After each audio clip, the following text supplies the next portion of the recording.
Time for another edition of Dino Tracks. This one, an alumni spotlight with Paul Geddes from the men's hockey team. Paul, thanks for joining us today. Thanks for having me, Ben.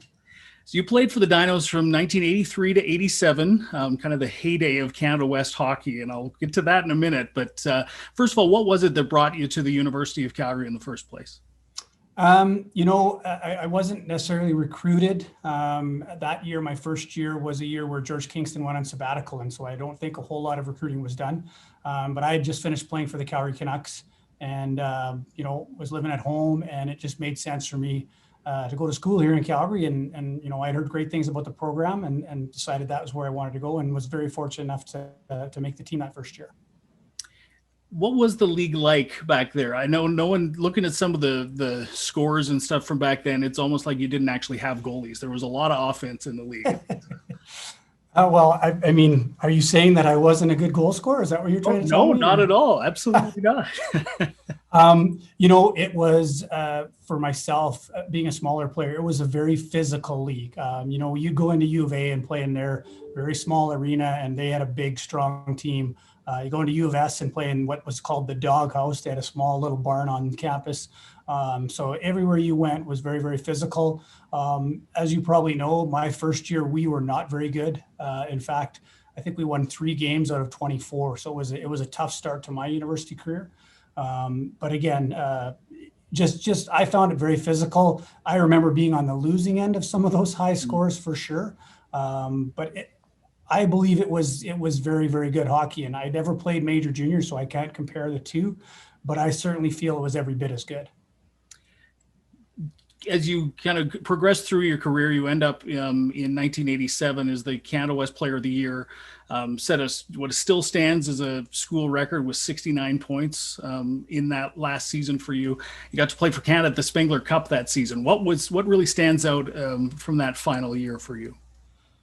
Well, I mean, there's just so many things. I like to think of all the good things that happened to focus on. I mean, one of the things that disappointed me was the fact that we didn't end up winning. My last 2 years, we were in my mind the best teams in the country, but just didn't win the right game at the right time, and didn't end up getting to national championships, even though we were ranked number 1 for most of both those years.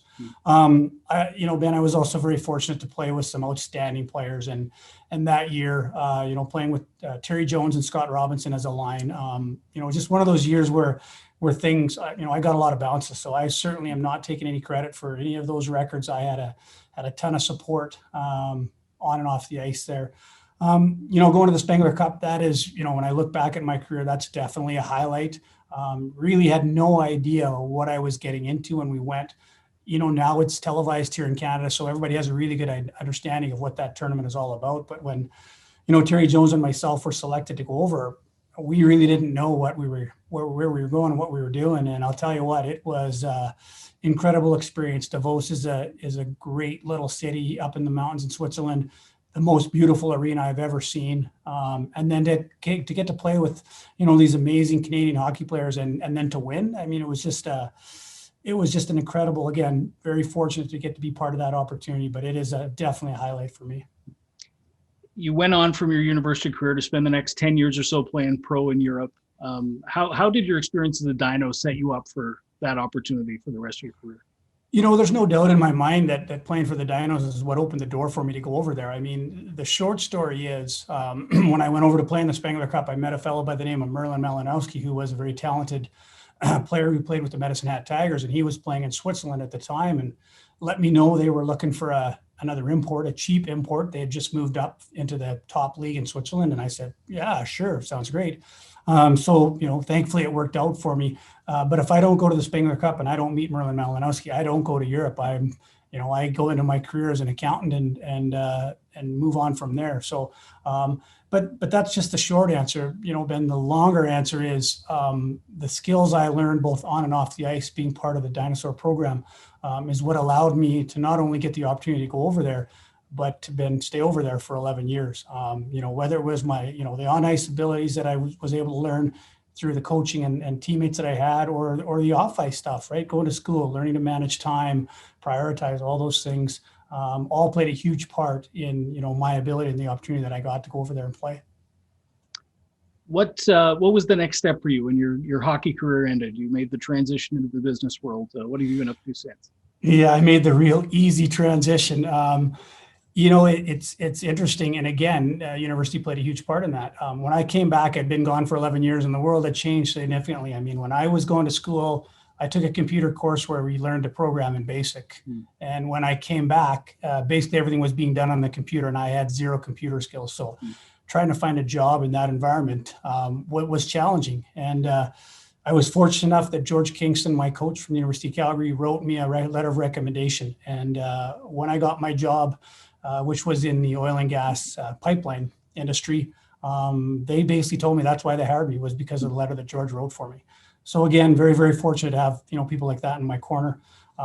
So yeah, I had to transition from that not working, practice once a day, play a couple of games a week, to that get up every day at 6:30 and go into work from 7 till 5 and pay my dues. So it was challenging, but again, my degree, my experience at UFC really helped set me up for success.